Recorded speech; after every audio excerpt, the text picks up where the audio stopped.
Hey everyone, it's Pete here again and wanted to do another tutorial today. This one is going to be on the every n seconds node. I just wanted to talk about kind of what it can do and kind of show the power of of the node for making 3D animations, having things just constantly happening, things like that. So hopefully you guys like this tutorial. Feel free to comment if you have thoughts on what my next tutorial should be. And I just threw down a few objects here to kind of help us as we get going.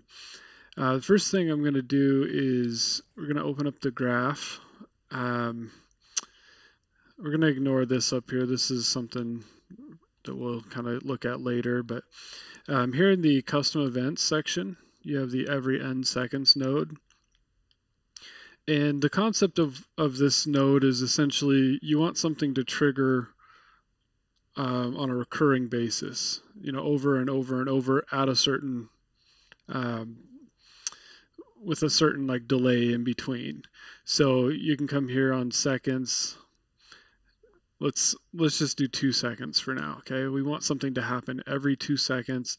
You also have initial delay. So let's say you don't want it to start right away. Maybe you want to wait a whole minute, or maybe you want to wait 5 seconds. You can put that delay in. I'll leave it blank for now, but all that is doing is have it wait before the actual event starts happening on its recurring basis. Um, so let's say we want to do something every 2 seconds. Well, you know what? I think that one of the easiest visuals will be using our UI. So we can just say print the player to the kill feed. And actually, you know what? I don't want to go through all the nodes to do that. So let's instead print a number to the kill feed. We'll just print the number 2.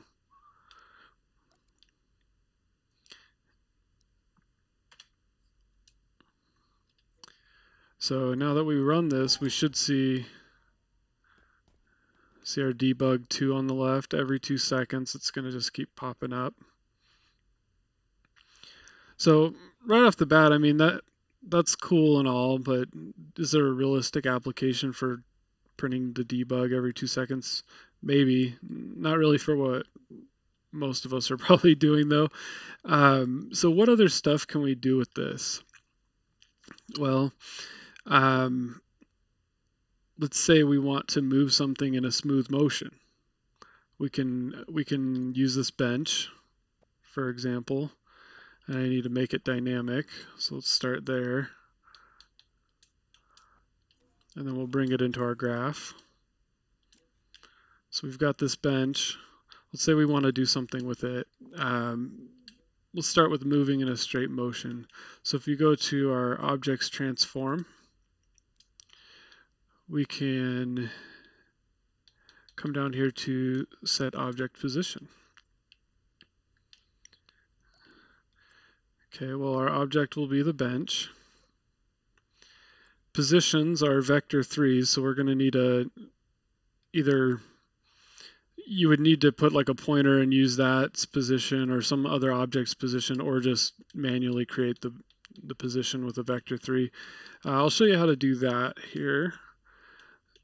Let's grab a vector 3. So I've gone over this in other videos, but for anyone new watching, you have your X and Y coordinates. So if you think of looking down on a line graph, if you ever did those in school, a plus sign, you essentially have, X is one way, like up and down, Y is the other way, left and right, or vice versa. The Z coordinate is how high off of the bottom point it is. So you have, I'll just kind of show you. So with our bench right here, okay, if I'm moving left and right, that's moving the X axis. You can see the number down at the bottom, 212. I move it right, now it's 215. Y is up and down, and then the Z coordinate is I'm sorry, Y is forward and backwards. from where we're positioned, and then the z coordinate is up and down. So you have 3 different directions that it can be. And then typically that works off of a center point of 0, 0 on the map somewhere. A lot of these canvases, I think, have it right in the center of the canvas. So hopefully that gives you an idea of what we're doing here. So I think we said y was forward and backward. So let's go ahead and we'll just adjust our y-axis. We'll just adjust it, we'll say 10. And then what I'm going to do up here is, hold on, right here, we're going to say is relative. So if we wanted it to be the exact coordinates position, we could say no on its relative, and then I'd need to put a position in the each, x, y, z axis. However, in this case, if we want to move something in a smooth motion just every however many seconds, we can do is relative. So it'll take what position is it at currently, and it's going to add, in this case, 10 to the y-axis and move it that, and then move it 10 more every iteration of the event. So let's go ahead and say yes on or true on this. Okay, so now what we're telling it is every 2 seconds, move the bench plus 10 on the y-axis from where it's currently sitting. So let's go ahead and run it and see what that does. Okay, pretty cool. Now, is this a smooth motion? Not really, but it kind of gets the point across. Let's look at what we could do to make it a smooth motion, okay? So the every n seconds node here, you can go down to really low numbers, like I think 0.1 is the lowest it wants you to go initially. Actually, let's test 0. I think we can get it to work off 0. I don't really ever use 0, but let's, oh, it didn't save. Hold on a sec.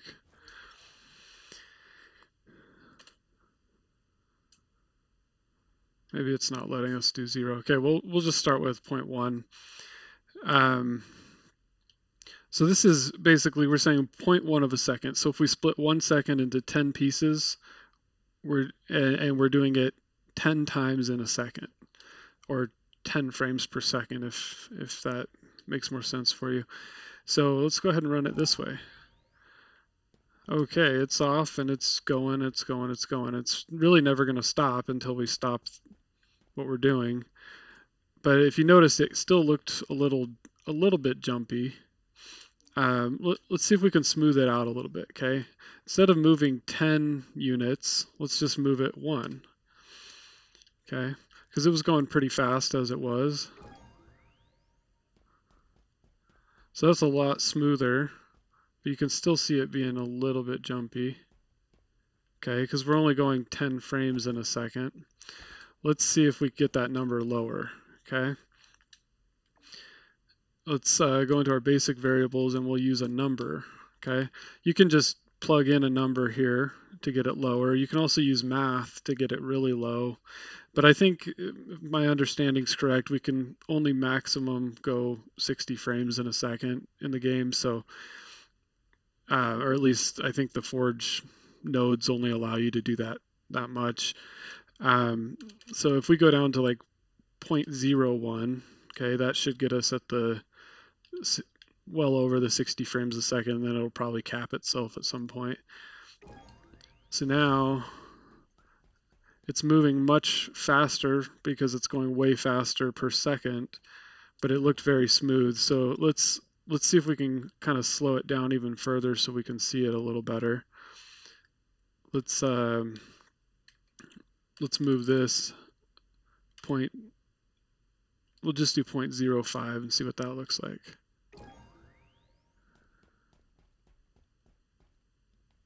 Oh, it's a little jumpy because we're not moving it very far. We'll up that. We'll just do 0.5. So yeah, it's moving a lot slower now. So this is all cool, but there's lots of other uses you can use for every n seconds. An example is I did something to check every so often if a player was actually touching the ground or not. Let me see if I can just pull that prefab in. Oh, I didn't want to delete that brain. Hopefully everything's good in this still. We'll delete these. Okay.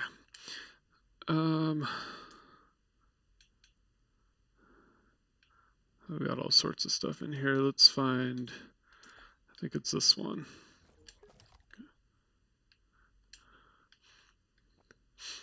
So what this does is it gives the player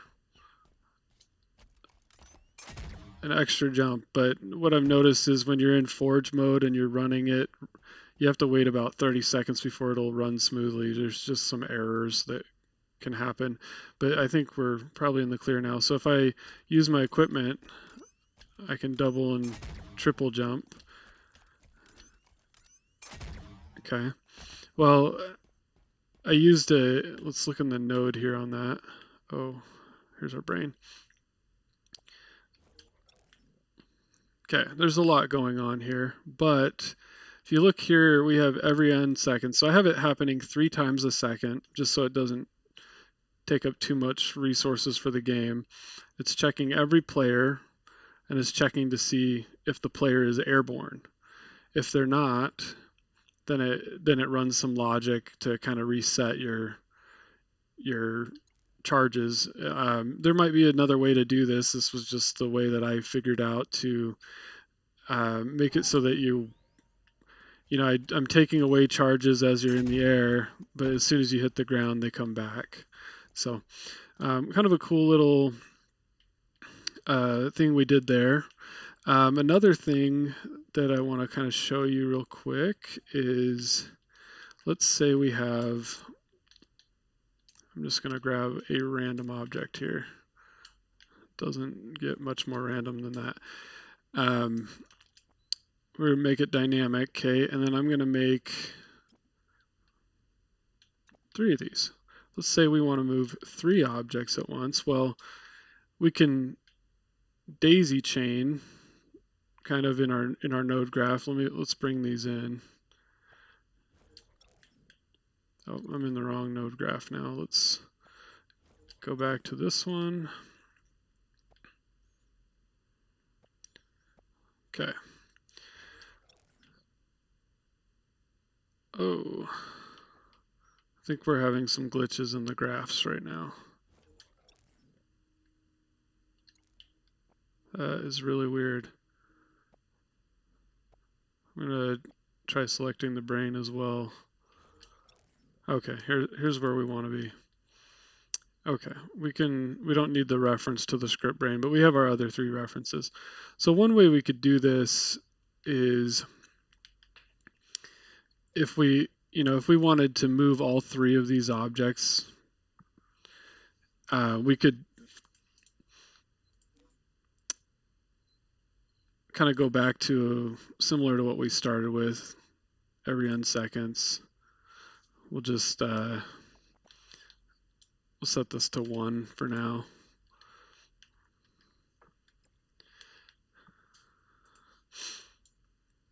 So we could say move this object or rotate this object. Let's try a rotate real quick, okay? Set object rotation. We're gonna something weird's happening. Here we go.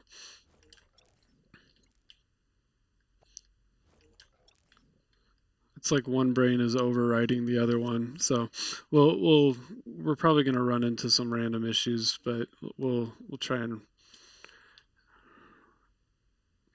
get this going. So we could go this route, okay, where we do 3 set objects and we string all of our objects over and we set a vector 3 for every object, which that just takes up a lot of nodes. But one cool thing you can do, like in one case, you could do a custom event, which I have another video that goes over custom events, and you could have it run that one custom event every n seconds, and then that event would do the same thing for each brain that we gave it, essentially. We don't necessarily need a custom event, but in order to do something like that, where we're going through a list of, sorry, I think I said brain a second ago, but booster antennas. If we want to go through a list of objects, you can grab this for each object. And this comes in really handy when you're using every n seconds if you want to do something for many objects all at once. So we could essentially, let's come in here and grab an object list variable. Okay, so we can feed it a list of objects, and I can make this look real cute, but I'm just gonna plug these in for simplicity's sake. Okay, and then we could just use one on object rotation. So we say execute per object. It's going to take the current object in the list that it's on and output it right here. So we can just plug in the object there. It lets us get rid of some of these extra nodes. And then we'll say, yes, it is relative. And we need to just give it a rotation. So if we grab a vector 3 again. So when you're using vector 3s, when it comes to rotation, you're choosing which axis it rotates over. So remember, our y was forward and backward on that. If we're looking downward on it, on that kind of line graph, well, it would instead rotate it, on that axis. X would rotate it on the perpendicular axis, and z will actually rotate it in a spinning motion. So let's do z because it'll probably be cooler to see, I guess. We'll just have it, we'll have it update to, and just so we get a little bit smoother motion, let's knock this down to 0.1.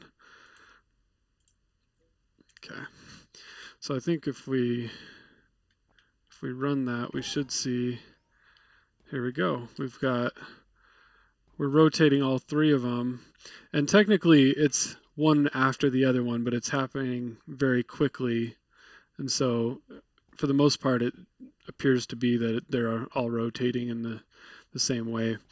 So lastly, as we wrap this up, because I didn't want to go too long, I wanted to show you another way that you can use these nodes, which that graph keeps coming up. That's actually what we're going to look at in a second. But I'm going to actually change this. This was basically just making sure that I was spawning in the right place. So now when I spawn in, we're going to spawn into a prototype I made. I shared this out, and sorry for the horrible lighting, but this is a prototype of, we have about 90 objects that are moving all at once using every n seconds. You can see it's fairly smooth. If you're looking down here, it feels like the floor that you're on is falling. It's basically the same concept I used in the bottomless elevator. But let's take a look at the graph on this.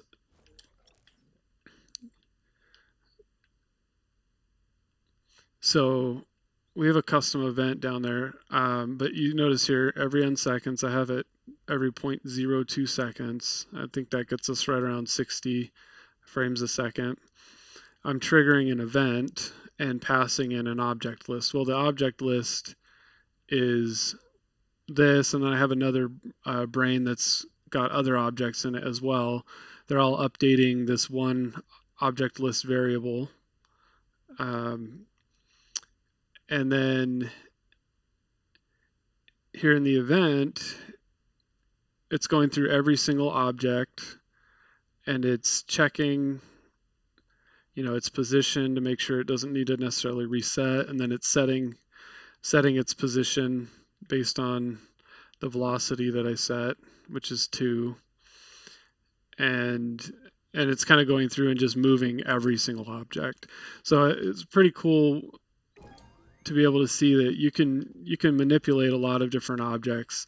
Another quick thing that I'll mention is if you wanted to make it so it's running every n seconds, but you don't want it to work all the time, what you could do is you can, instead of having it go right into that event, you could do a branch. And you can plug in a branch and maybe hook that branch up to a switch or something. And that's what I actually did in my bottomless elevator videos. I had it hooked up to a switch. If the switch would, when you'd activate the switch, it would change a Boolean variable from true or from false to true. And then now that it's true, every time it tries to run every n second, instead of hitting a wall and not doing anything here in the branch, it'll actually move forward and execute. So really cool. You can kind of turn things on and off with switches that way, just with a standard Boolean variable. And anyway, I think we're going to go ahead and end there. It's a lot of the basics of using the every n seconds event. And again, if you have questions, feel free to put them in the comments. I'm always checking the comments just to make sure if people need help that I can help them out as best I can. And as always, if you like the video, feel free to subscribe, and I'm going to keep putting out more tutorials like this in the future. So thanks, and hope you have a wonderful day.